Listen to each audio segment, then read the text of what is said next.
हमें court room का scene दिखाया जाता है जहां पे जज कहता है सेंटस के खिलाफ कोई भी क्लियर एविडेंस नहीं मिला कि उन्होंने डार्क मैजिक यूज किया था। इसी वजह से सेंटस को सारे के सारे चार्जेस से फ्री किया जाता है और इसी के साथ ट्रायल खत्म हुआ। हमारी हीरोइन सोचती है नहीं, अगर चीजें ऐसी चलती रही ना तो लिलियाना वो सारे के सारे एक्यूजेशन से क्लियर हो जाएगी। काइलो प्लीज तुम्हें जल्दी करनी होगी। लेकिन तब सेंटस भी स्माइल करती है और ड्यूक फिलिप भी। वो सोचते हैं इसी के साथ हम लोग आजाद हो गए। लेकिन तभी जज अपना फैसला सुना देता है तो रेमंड हमारी हीरोइन के कान में कुछ कहता है। तो तब हमारी हीरोइन वो कहती है योर ऑनर, मैं एक एडिशनल एविडेंस सबमिट करना चाहूंगी। तो जज कहता है ट्रायल पहले ही खत्म हो चुका है, टेस्टमनी उससे कुछ नहीं होगा। इसी वजह से कोर्ट इस बात से मना करता है। लेकिन तभी वहां पर हमारे काइलो की एंट्री होती है। तो सब लोग कहते हैं क्या ये लॉर्ड ग्रे नहीं है, लेकिन अचानक से ये अभी क्यों आ गए, आखिर हो क्या रहा है, क्या इनको कोई एविडेंस मिल गया। तो हमारी हीरोइन दिल में सोचती है मैं खुश हूँ कि काइलो सेफ है।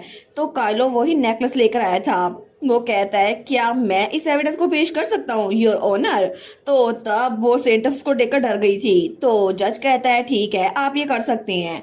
तो तभी पीछे से जो नाइट्स थे वो सेंटस को पकड़ लेते हैं। सेंटस कहती है रुको, मुझे तुम लोगों ने क्यों पकड़ लिया। लेकिन जैसे वो काइलो को देखती है ना उसके हाथ में वो नेकलेस है और वो सेंटस की तरफ बढ़ रहा है। तो तब काइलो कहता है मुझे आपको ये पहनाने दे। और तभी वो नेकलेस आगे करता है और सेंटस के गले में पहनाने लगता है। सेंटस सोचती है नहीं एब्सोल्युटली नॉट, अगर इसके साइड इफेक्ट पिछली बार की तरह हो गए तो फिर तो हमारे काइलो ने उसको ये नेकलेस पहना दिया था। वो सोचती है मैं इतने सारे लोगों के सामने ये साइड इफेक्ट छुपा नहीं सकूंगी। लेकिन तभी कुछ भी नहीं होता। तो सब लोग कहते हैं क्या ये वही नेकलेस नहीं है जो हर हाइनस ने मेंशन किया था, लेकिन कुछ हुआ तो नहीं। तो सेंटस कहती है देखा कुछ भी नहीं हुआ क्योंकि ये प्रूफ ये बिल्कुल झूठ है। लेकिन उसी वक्त उसके मुंह से खून निकलने लग गया था। वो सोचती है ये बिल्कुल बेकार है, अभी इसके साइड इफेक्ट क्यों शुरू हो गए, इस तरह तो मैं एक्सपोज हो जाऊंगी। तो ड्यूक फिलिप वहां से निकलने की कोशिश करता है। लेकिन तभी सेंटस चिल्ला कहती है फिलिप सोल्टन आखिर तुमने मुझे क्या दिया था। तो तब वो सोचता है ये कितनी क्लूलेस है, अगर इसको फंसना है तो मुझे क्यों फंसा रही है। लेकिन तभी उसकी गर्दन पे कोई तलवार रखते हुए कहता है तुम्हें क्या लगता है तुम कहाँ जा रहे हो ड्यूक, क्योंकि अभी तो ट्रायल बस शुरू हुआ है। और वो था रेमंड स्पेंसर जिसने उसकी गर्दन पे तलवार रखी थी। तो काइलो कहता है योर ऑनर, मेरे पास इस केस में बहुत जरा पुख्ता सबूत है, प्लीज इस फुटेज को देखें। सेंटस के साथ कोई और भी मिला हुआ था और वहाँ पे पुराने ड्यूक सोल्टन की वीडियो चल रही थी जो कि हमारे हीरो ने थोड़ी देर पहले कैप्चर की थी। वो कहता है ड्यूक सोल्टन के ऑफिस के सीक्रेट स्पेस में फॉर्मर ड्यूक जिनको बीमार समझा जा रहा था ना वो डिमोनाइज स्टेट में है। तो सब लोग कहते हैं ये तो इम्पॉसिबल है, आखिर ये कैसे हो गया। तो काइलो कहता है इसके अलावा हम लोगों ने रिकॉर्ड्स जो सिक्योर किए थे ना वो भी एविडेंस के तौर पर पेश कर दिए हैं और हम आपको रिफ्ट और नेकलेस के पीछे के सारे सीक्रेट्स बता देते हैं, डिमोनाइजेशन एक्सपेरिमेंट के बारे में भी। तो एम्परर और क्राउन प्रिंस भी सोचते हैं आखिर ये लोग क्या बात कर रहे हैं, डिमोनाइजेशन। तो तभी सेंटस वो हंसने लग जाती है। वो हंसते हुए कहती है बस मेरा खेल खत्म हो गया लेकिन बच्चोगे तुम लोग भी नहीं। और तभी वो अपनी पावर्स का इस्तेमाल करती है तो उसके पीछे जो नाइट्स थे उनके हाथ वो ब्लैक हो रहे थे। वो लोग कहते हैं भागो यहाँ से। तो बाकी नोबल्स वो भी वहां से भाग रहे थे। लेकिन सेंटस अपनी पावर से वहां के दरवाजे बिल्कुल लॉक कर देती है। तो सारे कहते हैं दरवाजे बंद हो गए, ये तो खुल ही नहीं रहे। तो तब वो दिल में सोचती है ये सब कुछ खत्म हो गया फिलिप, तुम्हें नहीं लगता कि सिर्फ तुम जिंदा बचोगे, इसी वजह से मैं तुम्हें बताऊंगी कि तुमने मेरे साथ जो किया तुम्हारे साथ भी वही होगा। तो तब प्रिंसेस और ड्यूक फिलिप वो भी परेशान हो गए थे। लेकिन सेंटस अपनी सारी की सारी पावर एक साथ ही वहां अनलीश करती है और डार्क ओरा हर तरफ फैल रहा था। और रेमंड स्पेंसर और काइलो भी उस सब को देख रहे थे और दोनों ही बहुत ज्यादा परेशान थे। लेकिन तभी जज वो चिल्ला कहता है सेंटस को रिस्ट्रेन करो और ड्यूक सोल्टन को पकड़ लो। तो तब सारे नाइट्स सेंटस की बढ़ते हैं, उनमें हमारा काइलो भी शामिल था। तो काइलो अपनी तलवार लेकर आगे बढ़ता है लेकिन सेंटस उस पे वार करती है और सारे के सारे दूर जाके गिरे थे। हमारी हीरोइन चिल्ला कहती है काइलो। लेकिन तब सेंटस वो आगे बढ़ रही थी ड्यूक फिलिप की तरफ। वो कहती है ये सब कुछ खत्म हो गया। अच्छा तुमने कहा था जब ये सब कुछ खत्म हो जाएगा तो हम लोग शादी करेंगे है ना, लेकिन तुम ये सब कुछ खत्म होने के बाद मुझे फेंकने वाले थे बिल्कुल किसी डिस्पोजेबल टूल की तरह है ना।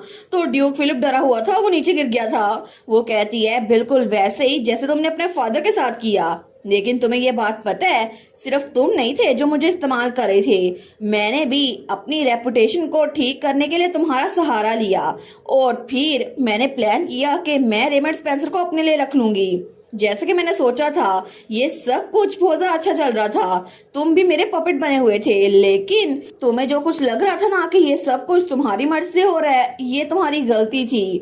और तभी उसका वो लॉकेट बहुत ज्यादा ग्लो करता है। वो कहती है स्टार्ट से लेकर एंड तक मैं ये सब कुछ करना चाहती थी, क्योंकि ड्यूक फिलिप, मैं हमेशा सिर्फ तुम्हारा नाम इस्तेमाल कर रही थी। आखिर में मेरा शिकार रेमंड स्पेंसर था, जिसको मैं वैसे कभी नहीं पा सकती थी। और एग्नेस तो हमारे यहाँ सोचती है क्या मैं, तो वो कहती है इस प्रिंसेस के पास सब कुछ था, जो कुछ मेरे पास नहीं था वो हर एक चीज भी, इसी वजह से आखिर तक मुझे इससे हर एक चीज छीननी थी। तो तब वो कहती है इसी वजह से मुझे तुम्हें इस दुनिया से गायब करना होगा, ताकि तुम्हारे पास भी वो कुछ ना रहे जो मेरे पास नहीं है। तो तब हमारी हीरोइन की तरफ बढ़ती है उस पर डार्क मैजिक यूज करने के लिए, और उसकी पावर्स हमारी हीरोइन की तरफ बढ़ रही थी।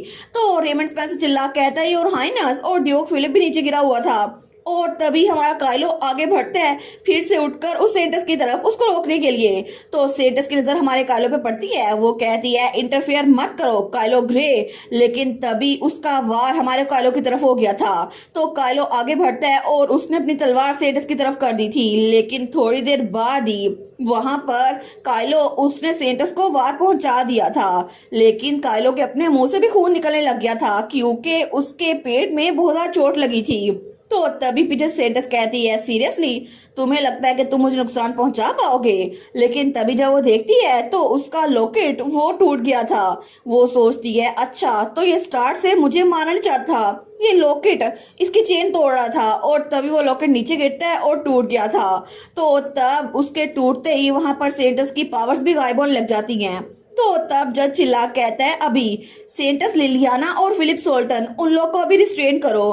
तो सेंटस कहती है मुझे जाने दो। ड्यूक फिलिप भी कहता है ये मेरा कसूर नहीं है, ये सब कुछ इस पागल औरत ने किया है, ये मेरा नाम लगा रही है। लेकिन तब वो बड़े गुस्से से सेंटस की तरफ देखता है। तो सेंटस कहती है कम अज कम अकेली मैं तो इस सब में नहीं फंसूंगी ना, तुमने कहा था कि हम आखिर तक इकट्ठे रहेंगे, तो चलो हम लोग बर्बाद भी इकट्ठे होते हैं। फिलिप सोल्टन तो रेमंड स्पेंसर फिलिप के कंधे पे हरकते हुए कहता है सच में तुम बहुत ज्यादा बकवास करती हो सेंटस लिलियाना, अभी की अभी इन दोनों को यहाँ से ले जाओ।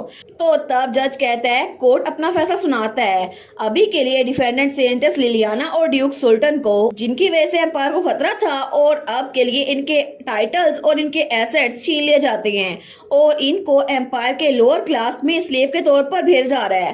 तो सेंटस चिल्ला कहती है स्लेव्स नहीं, बिल्कुल नहीं, इससे अच्छा मैं मर जाऊं, मैं तो उस जगह जाने से बेहतर है मर ही जाऊं। लेकिन तब उसका चैप्टर वही क्लोज हो गया था और उसके बाद सब लोग वहां वापस लौट आए थे। वो कहते हैं सेंटस असल में क्रिमिनल थी, हमें लगा नहीं था, अगर सर ग्रे यहाँ पर ना होते तो हम सब पहले मिट चुके होते, ये सब कुछ सर ग्रे की वजह से हुआ है, उन्होंने अपनी जान खतरे में डालकर हमें बचाया। और सब लोग उसकी तारीफें कर रहे थे। वो कहते हैं लॉन्ग लिव सर ग्रे। तो हमारा काइलो थोड़ा ब्लश करा था कि लोग मेरी तारीफें कर रहे हैं, लेकिन तभी हमारी हीरोइन वो भागते हुए आती है। वो कहती है काइलो, तो हमारा काइलो पीछे देखता है, वो कहता है प्रिंसेस, लेकिन तभी हमारी हीरोइन कहती है तुम ठीक तो हो ना, तुम्हें कहीं चोट तो नहीं लगी, पहले तुम्हें चोट लगी थी, क्या तुम ठीक हो? वो कहता है मैं बिल्कुल ठीक हूँ, लेकिन उसकी चोट बहुत जरा बुरी हो रही थी। तो तब हमारी हीरोइन कहती है तुम्हारा जख्म बहुत ज्यादा गहरा है, मुझे लगता है इसको ट्रीट करना पड़ेगा, बस एक मिनट रुको। और तभी वो अपनी पावर यूज करती है और उसकी रोशनी पूरे कोर्ट रूम में हर तरफ फैल रही थी। तो तब उसने हमारे काइलो को हील कर दिया था। वो कहती है thank you so much safely वापस आने के लिए, थैंक यू सो मच। और वो बहुत ज्यादा खुश थी। वो कहती है तुमने बहुत अच्छा काम किया सर काइलो ग्रे। तो हमारा काइलो भी स्माइल करता है और उसकी तरफ ब्लश करते हुए देखकर कहता है बिल्कुल, thank you so much princess. और दोनों बहुत ज्यादा क्यूट कपल लग रहे थे। वो कहता है बिल्कुल मैं वापस लौट आया। और उसके कुछ दिनों बाद पूरे एम्पायर में ये बात फैल चुकी थी कि सेंटस ही असल क्रिमिनल थी जिसने रिफ्ट को ओपन किया था। वहां पर कुछ कॉमनर्स बात कर रहे थे सच में पूरी जनरेशन में एक ही सेंटेंस होती है और उसी ने विलन का काम किया, हमें उससे बेवकूफ बनाया इस सारे वक्त में। तो दूसरा कहता है नहीं नहीं, मैंने सुना था कि अगर सर ग्रे यहाँ ना होते ना और वहां जाकर ड्यूकल स्टेट से एविडेंस ना लाते तो हम लोग अभी तक बेवकूफ बन रहते। इसी वजह से हिज मैजेस्टी उनको एक टाइटल दे रहे हैं, क्योंकि अब से हमें उनको काउंट कह के बुलाना पड़ेगा।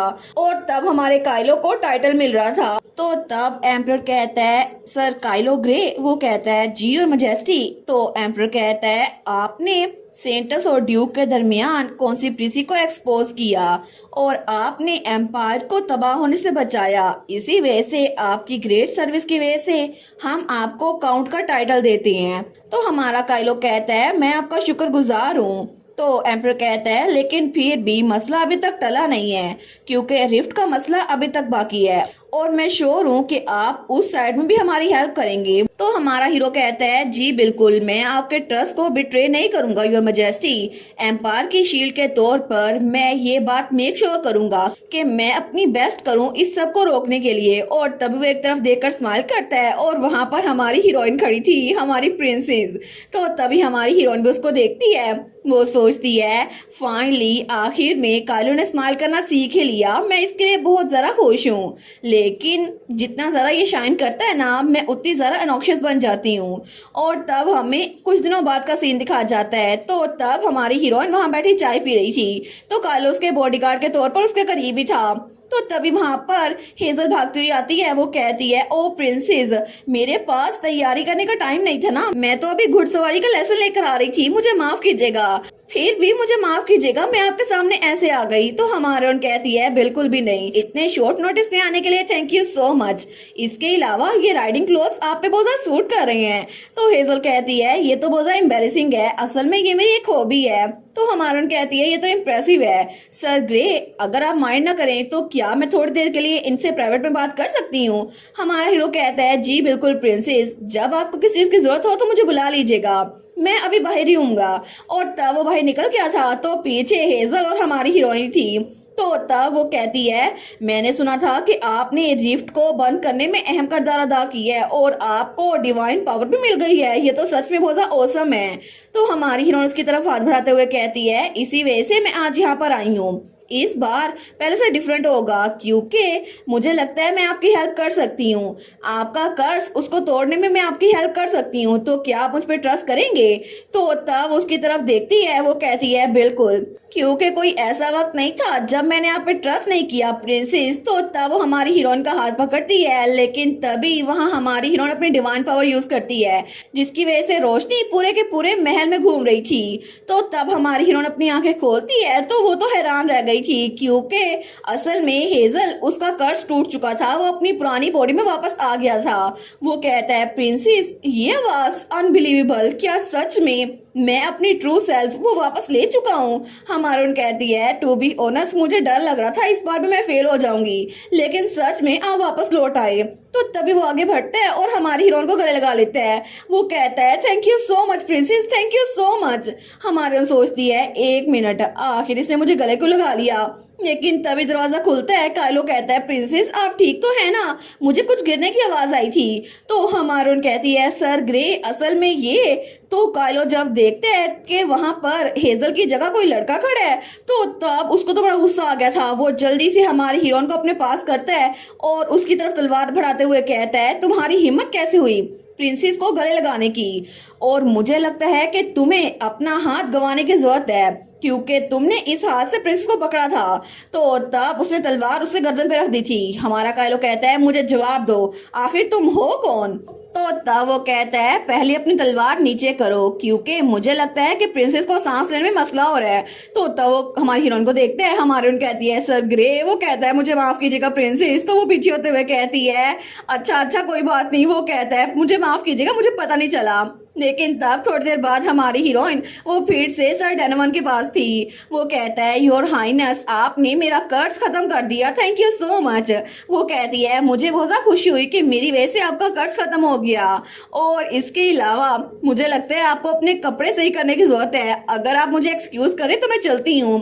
तो जब वो अपने कपड़ों को देखते हैं तो पहले तो उसने लड़कियों के हिसाब से कपड़े पहने हुए थे, लेकिन इस बार उसको कपड़े चेंज करने की जरूरत थी। तो तब हमारी हीरोइन और कायलो वहां से निकलने लगती हैं, लेकिन तभी सर डेनवन और हमारा कायलो एक दूसरे को घूर के देखते हैं। तो पीछे से वो कहता है जल्दी। हमारी उन कहती है क्या? वो कहता है मैं जल्दी आपसे दोबारा मिलूंगा, मैं इस बात का प्रॉमिस करता हूँ योर हाइनेस। और उसके कुछ दिनों बाद हमारी हीरोइन अपने कमरे में थी, उसकी मेड उसको तैयार कर रही थी। वो कहती है प्रिंसेस क्या मैं पूछ सकती हूँ कि आप आने वाली बैंक्वेट में किसके साथ जाएंगी? हमारून कहती है वेल उस बारे में। लेकिन तभी दरवाजे पे दस्तक होती है और उसकी दूसरी लेडी इन वेटिंग आती है। वो कहती है एक्सक्यूज मी, आपसे मिलने के लिए कुछ लोग आए हैं योर हाइनेस। हमारे सोचती है आज किसी ने आना था। वेल मुझे पता तो नहीं था। वो कहती है मुझे माफ कर दो लेकिन उनको। तो उसकी मेट कहती है जी मैं समझ गई, उनको अंदर आने दूं ना? हमारून कहती है नहीं नहीं मेरा ये मतलब नहीं था। तो उसकी लेडी इन वेटिंग कहती है वेल आपसे जो लोग मिलने के लिए आए ना उनको आप पहले से जानती हैं। तो हमारी हीरोइन वहां पर देखती है तो सबसे पहले आया था हमारा कायलो, और उसके बाद वहां पर था रेमंड स्पेंसर, और उसके बाद वहां पर लॉर्ड डोनोवन था जिसका कर्ज उसने ठीक किया था। तो वो कहती है क्या तीनों एक साथ मुझसे मिलने के लिए आ गए, लेकिन क्यों? और इसी के साथ ये वाला पार्ट यहीं पर ख़त्म। तो आप लोग बताइएगा आप लोग को ये पार्ट कैसा लगा, और वीडियो को लाइक और चैनल को सब्सक्राइब लाजमी कीजिएगा। बाकी वीडियोस का लिंक भी स्क्रीन पर नज़र आ रहा होगा तो काइंडली उनको भी चेकआउट कर लें। और thank you so much for watching my videos. Stay safe, bye bye.